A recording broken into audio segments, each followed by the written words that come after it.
लोगों के गजब कारनामे देखने के लिए आप सभी रेडी हो जाएं। ये बागड़ बिल्ला अब हमें कील ठोक के दिखाने वाला है, तो बेटा दम लगा के हैशा।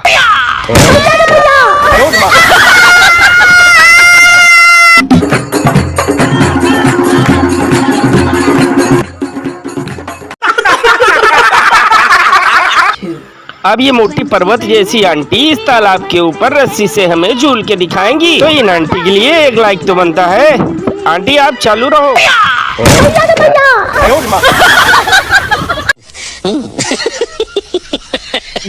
ये मोटा मगरमच्छ अब हमें झूला झूल के दिखाएगा। वाह चच्चा क्या झूलते हो।